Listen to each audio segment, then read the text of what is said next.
welcome to Office Hours Stag Radios podcast, where we take a step beyond the lecture theatre and into the lives of the people that shape our uni experiences. Today I am joined with Dr. Danielle Dove.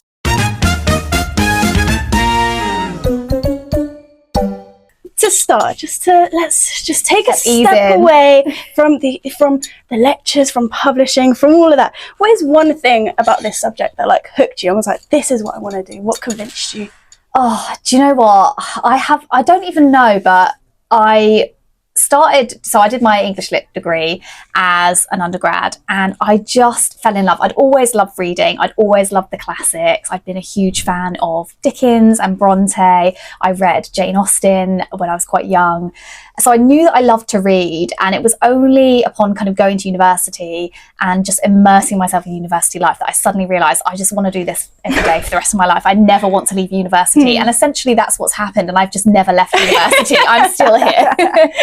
Did you study here at Surrey? No, I did my PhD here. I actually did my undergrad somewhere else, and it was one of my lecturers, who's now a really good friend, who first said to me, "Oh, you should think about doing a master's," because originally I didn't think I was going to stay in academia. I loved to read. I wanted to work in the humanities.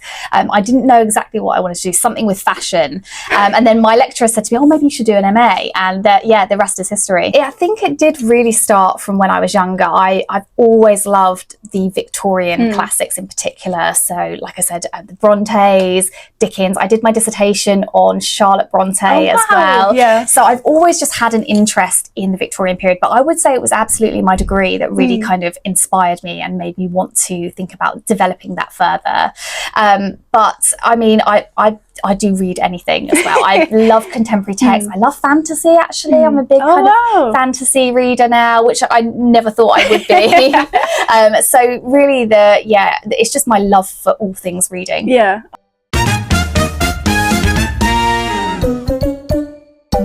The book is going to be focused primarily on the Victorian period and on second-hand clothes in 19th century texts like Bleak House, and where else do they turn up? Our Mutual Friend, Little Dorrit. Those are all Dickens's texts, but they also turn up in other kind of slightly less well-known texts. So that's kind of what interests me. And I'm going to focus primarily on the Victorian period. But there is, I think, a strand of the research that I want to kind of pull out a little bit more around our own contemporary practices of kind of fashion consumption, fashion waste. And it has really sort of bled into my life as well. So when I think about buying clothes, I feel horribly guilty. So I do a lot, I hire a lot of my clothes. Yeah. That's what I try to kind of do to be sustainable and to think sustainable, to think sustainably.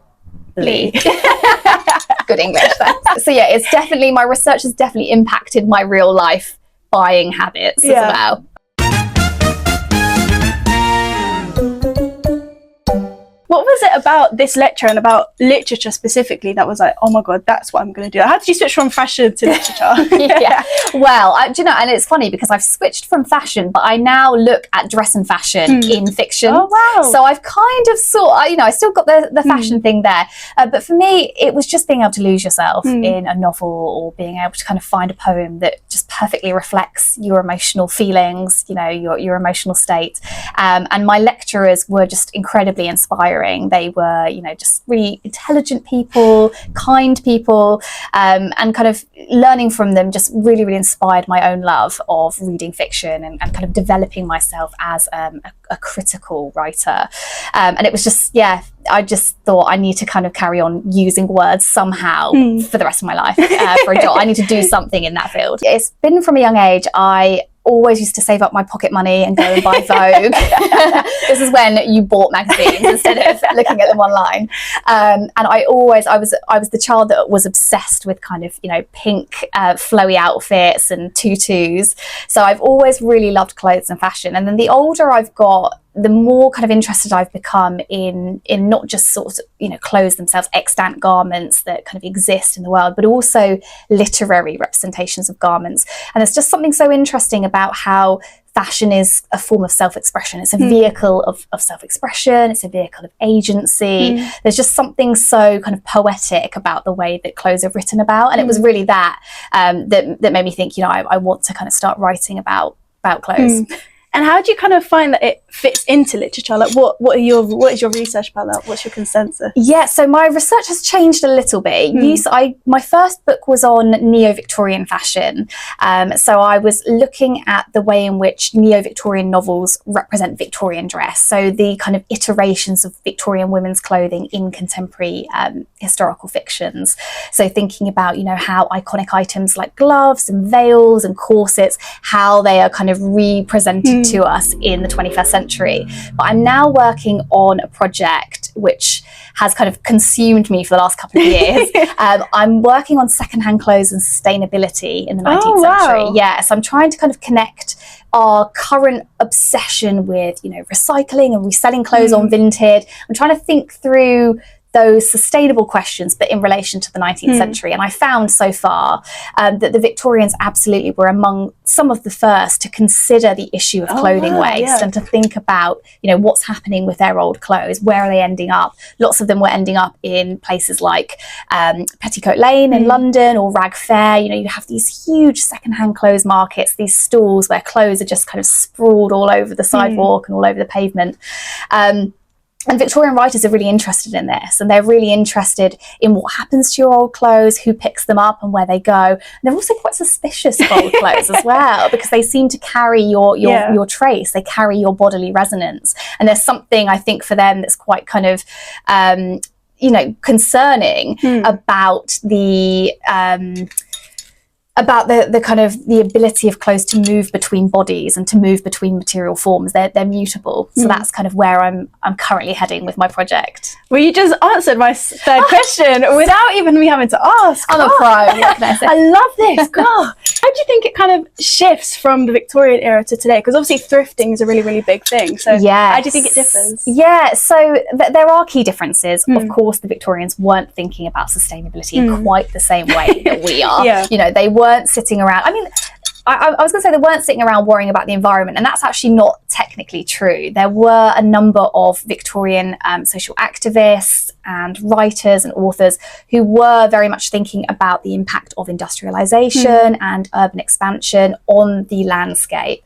But really, I think the way that they're kind of thinking about old clothes is in terms of waste, is in terms of morality. They're very concerned with this idea of thriftiness.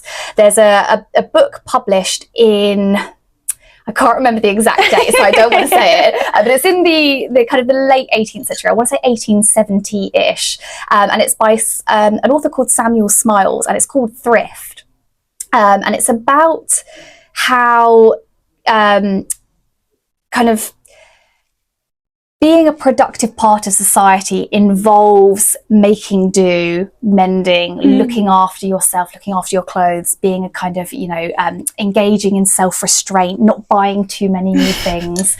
And it really kind of interested me, because that is such a kind of 21st century perspective as well. If you think about our current attitudes towards thrifting, towards buying and selling, I'm a devoted vintage aficionado. I also love Depop as well. And actually, really interestingly, the Victorians were engaging in these kind of similar behaviours, not to the same for the same reasons or to the same ends, but we also see the rise of fast fashion as well. So we see the the rise of industrial mass-produced clothing as well. So there are some really interesting resonances between the two, and I'm trying to kind of unpick some of those to think about how we've ended up where we are.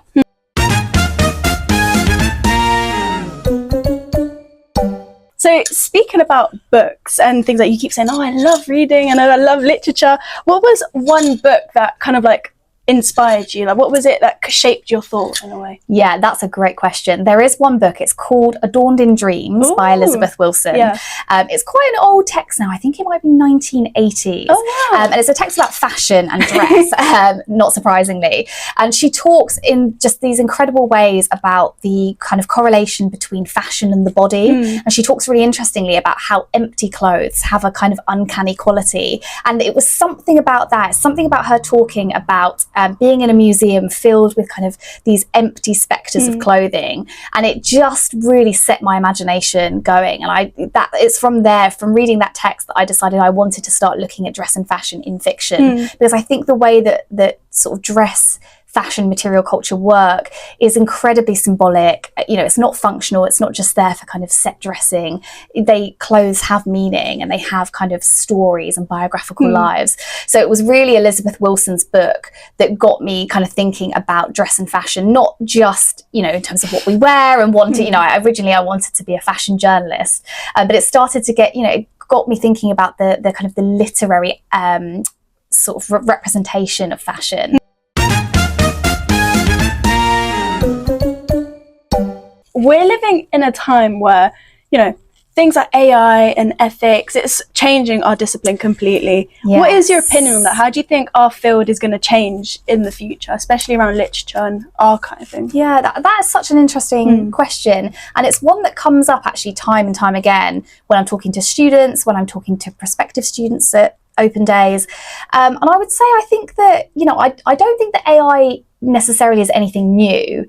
If you think about things like spell check and the synonym checker on Word, I think that AI has been around for a while. You know, Grammarly has been around for quite a while. I think, you know, I know that some students sometimes use Grammarly to help check their spelling.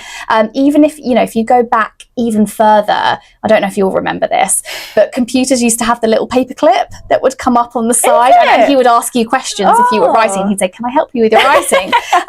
So I think what we're seeing now with things like generative AI, ChatGPT, Claude, I think that we're just seeing a more kind of developed and sophisticated system than what we've seen previously. Now, personally, I don't tend to use it, and I wouldn't use it in my work, just because I think that the joy of writing is in the joy of writing, it's in the joy of creation. And of course, AI can't create. It can't kind of construct arguments. It can't interpret literature for you. It can only mimic patterns. It mirrors what's out there on the internet already. That being said, I do think there is a place for AI within universities, within study, within work. And it's absolutely something I think that we should be chatting about with our students, and that we should be kind of maybe, you know, potentially exploring ways of kind of responsibly and ethically using AI together. And I know that that's something that the university is looking into as well. So yeah, I personally don't like to use it, and I wouldn't encourage people to use it to create essays or to, you know, create creative pieces, because, you know, I think the joy in creation is you using your own kind of creative abilities. But I also don't think that we can pretend it's not important, or, you know, ignore it, or kind of label it as inherently bad. I think it's a tool that we need to use well, that we need to learn to use well. Where do you think it fits into like the classrooms and into lectures? Because you've mentioned about not encouraging students to use it. Where do you think it fits? Yeah, that's the tricky thing, because how do you say to students, you know, don't use this for your essay, and yet we're going to use it in the classroom? Where do you kind of draw the line? But I think that it could be used to help collate information potentially, although there are some issues with it kind of making up fake references, which I know can happen. But I think maybe kind of collating bibliographies, or kind of drawing together references, or kind of searching for things that are out there on the internet, I think that maybe it could be used to help speed up the process of research maybe. I'd have to look into it more, because I like I said, I know there's problems with it, and it's not fallible, and it's not infallible, sorry, and you would have to check it. That's the thing. So are you just going to add another layer of, you know, process to your already quite kind of lengthy research process? There's so much information in archives that is just not available unless you physically go to the archives and work your way through boxes and books and do all the reading. And reading Victorian handwriting is very difficult. So yeah, I absolutely think there could be some wonderful applications of it to help smooth that process and to help make that information more accessible.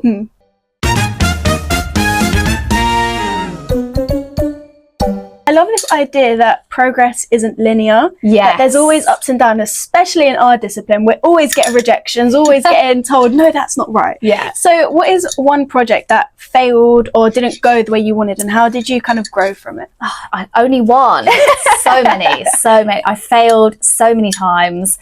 I've been rejected from numerous postdoctoral posts. I've been rejected from jobs. The one that stands out the most was a funding application that I wrote recently. It was a big funding application to the British Academy, I think it was.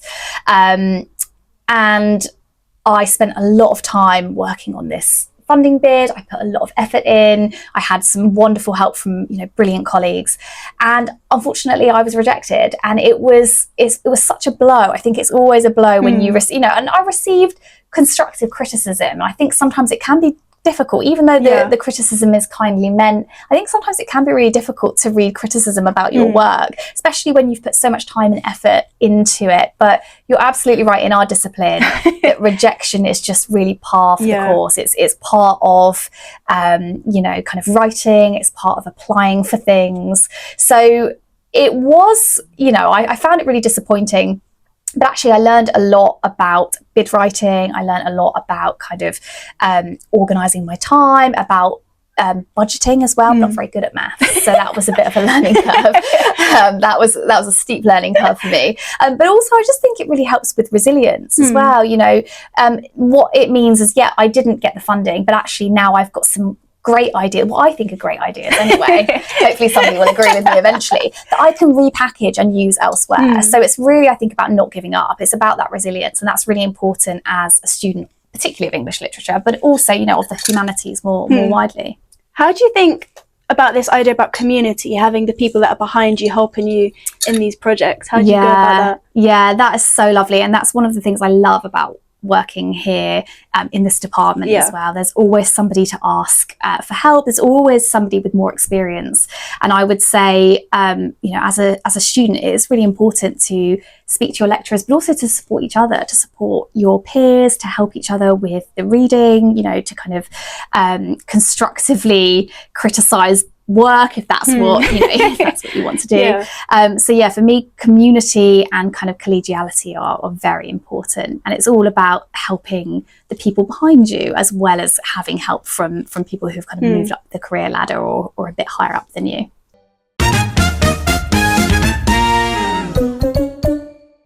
Again, you're leading me perfectly into my next question. If only we could speak to our younger selves, what is something or a piece of advice you'd give to maybe your fresher self or your younger question. self? Okay, so my advice would be go to more lectures in first year. I think I would say don't be so afraid to get it wrong. I suffered really badly from imposter syndrome, and sometimes I still do. And I wonder if maybe it's a bit of a gendered thing. You know, as women, sometimes do we think that we're not good enough? But if I could give my fresher self some advice, it would be to, you know, just to be bold and to not be kind of so concerned about getting it wrong, and just to kind of back yourself a little bit, believe in yourself. What advice would you say to maybe like an older version of yourself then? So we've got younger, what would you say for someone a bit older? That's a really good question. Maybe something that you feel like you need to keep in mind about yourself. Yeah, maybe just to kind of keep in mind, I think maybe the idea of supporting and community that you mentioned a minute ago. So I've been really fortunate that a lot of people have helped and supported me in my career journey and in academia. I've got wonderful mentors, and just to ensure that you're kind of offering that to the PGRs and the students that are coming up behind. Just to kind of wrap it up, this is always my favourite part of the podcast. So we have a question for you. Oh no. From Miss Charlotte. She said, what is your best writing tip? So this can be in terms of creative or critical, whatever you think. That is a great question. My best writing tip. Okay, well, my writing's not been going great lately. My best writing tip would be, I really like using the Pomodoro technique. I don't know, have you heard of the Pomodoro technique? No, but explain it to me and to the people. So the Pomodoro technique is a technique where you write for small contained kind of periods of time. So you would set a timer on your phone, or on a timer, if you don't want to keep your phone next to you, because that's a distraction, on a timer, and you would write for maybe 25 minutes, and then the timer would go off, and then you'd reward yourself for 5 minutes by having a little break, looking at your phone, maybe having a chocolate biscuit. And then after the 5 minutes, you'd get back to the 20 minutes. And that really does help to focus me, particularly when I'm finding it quite difficult to get words on the page. I find that the Pomodoro technique does really help me to actually kind of focus in. It doesn't work for everybody, because I know sometimes, you know, if you're in the flow, you might not want to stop. But I do find that that is a really kind of productive way of writing. How do you think that's kind of helped you in your writing, like helped you grow? Are there other techniques as well? Yeah. That's the main one. That's helped my writing. That's helped with productivity, definitely, because sometimes I can get in my own head. I don't know if you feel like this, but I feel like if, you know, I feel like it's not going so well, or I'm kind of struggling to find the right word, because the Pomodoro technique is, you know, such a limited amount of time. You've got 20 minutes basically to write something.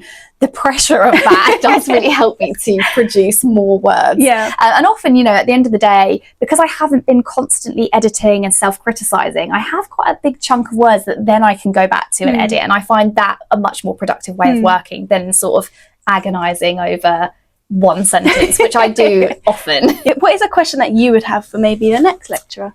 Oh, okay. My question would be, if you weren't a lecturer, what would you be doing? So thank you so much for joining me on today's episode of Office Hours, and thank you so much for watching. Don't forget to follow and like and subscribe and share and do all that YouTube stuff. Happy Christmas, Happy New Year, and yeah, thank you so much. Bye-bye.